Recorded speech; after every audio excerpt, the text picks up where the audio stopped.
नमस्कार दोस्तों, angel broking के इस पॉडकास्ट में आपका तहे दिल से स्वागत है। जैसा कि आप जानते हैं, इस पॉडकास्ट के जरिए हम आपको स्टॉक मार्केट से जुड़ी मुश्किल से मुश्किल बातें भी एकदम आसान तरीके से समझाते हैं, जिससे कि आप भी एक सक्सेसफुल ट्रेडर या इन्वेस्टर बन सके। आजकल युवा इन्वेस्टर्स को लगता है कि वो शेयर मार्केट में कम समय में पैसा बना सकते हैं, लेकिन शेयर मार्केट में इन्वेस्ट करके पैसा कमाना उतना भी आसान नहीं जितना दूर से दिखाई देता है।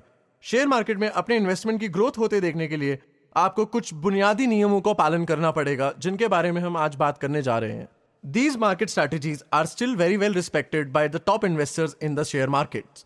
साथ ही आपको यह भी समझना जरूरी है कि मार्केट में किस तरह की सिक्योरिटीज से किस तरीके का रिटर्न्स मिलता है और इन्वेस्ट करते समय किन नियमों को ध्यान में रखना है जरूरी। आज के पॉडकास्ट में हम इन्हीं विषयों के बारे में बात करने जा रहे हैं, पर आगे बढ़ने से पहले आइए हम एक अच्छे इन्वेस्टर के आचरणों पर एक नजर डालते हैं। स्टॉक मार्केट में इन्वेस्ट करते हुए अगर आप एक कंपनी के बिजनेस और फाइनेंशियल एनालिसिस अच्छे से कर सकते हैं तो आप अपने इन्वेस्टमेंट को सही दिशा में लेकर जा सकते हैं। लेकिन घबराइए नहीं, अगर आप बिजनेस एनालिसिस में एक्सपर्ट नहीं हैं तो आप ब्रोकर्स यानी कि दलालों और एक्सपर्ट्स की एडवाइस पर ध्यान देकर भी एक समझदार इन्वेस्टर की तरह निवेश करना सीख सकते हैं।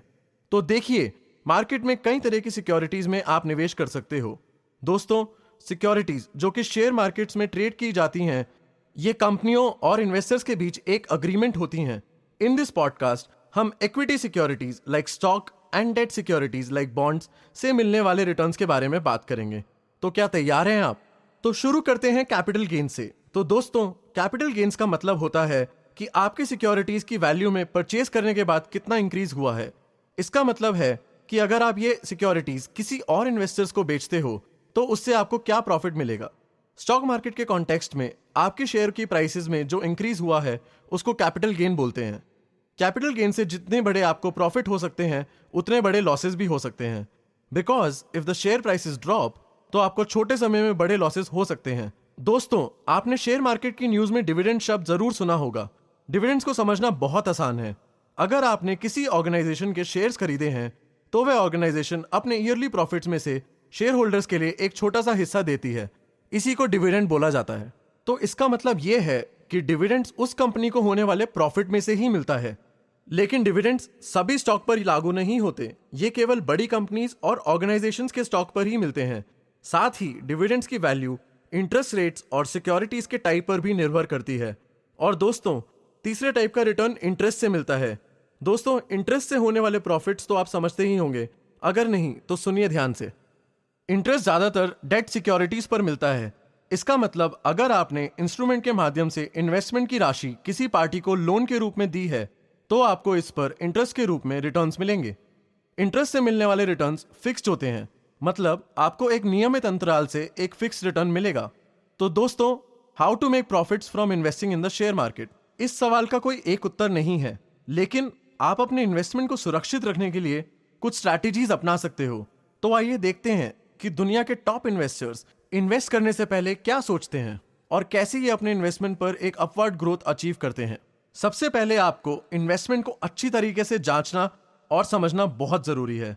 इसका मतलब है कि शेयर्स में इन्वेस्ट करने से पहले उस इंडस्ट्री के बारे में ज्ञान होना, सिक्योरिटीज में जो एग्रीमेंट्स इन्वॉल्व हैं उनको प्रॉपरली और लाइन बाय लाइन स्टडी करना।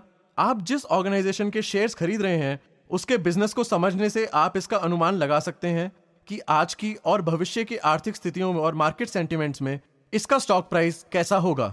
इसी कारण से बोलते हैं कि invest in the business not the stock.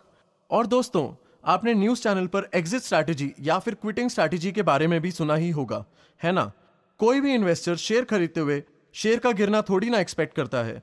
सभी इन्वेस्टर्स अपने स्टॉक को पीक प्राइसेस पर सेल कर देना चाहते हैं, लेकिन स्टॉक प्राइसेस में राइज और फॉल होना तो मार्केट का नियम है कि नहीं। इसलिए कहा जाता है कि स्टॉक प्राइस का पीक प्राइस के लिए वेट करने से अच्छा है कि आप मॉडरेट रिटर्न्स पर अपने स्टॉक सेल कर कर एग्जिट कर लें, क्योंकि पीक प्राइसेस के लिए वेट करना आपको भारी भी पड़ सकता है। दोस्तों, अब हम देखेंगे स्टॉक मार्केट्स में इन्वेस्ट करने का एक गोल्डन रूल, जिसको कहा जाता है पोर्टफोलियो डाइवर्सिफिकेशन। इसका मतलब होता है कि आपके पोर्टफोलियो में हाई रिस्क और लो रिस्क इन्वेस्टमेंट्स का एक बैलेंस होना चाहिए।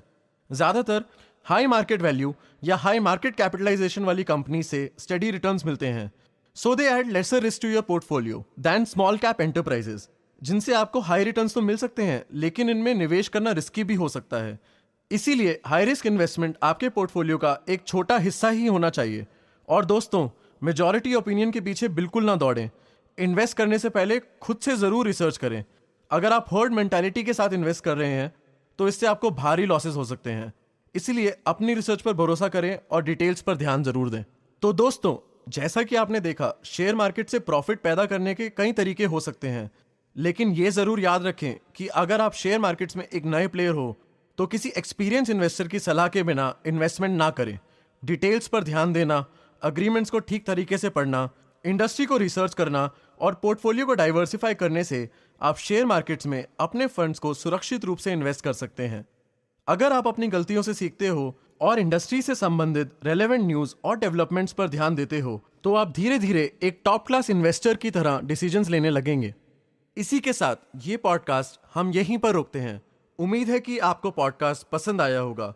अगर कोई ऐसा टॉपिक है जिस पर आप हमारे एक्सपर्ट्स की राय चाहते हैं तो कमेंट सेक्शन में लिखना ना भूलिएगा। अपना ध्यान रखें एंड स्टे बुलिश।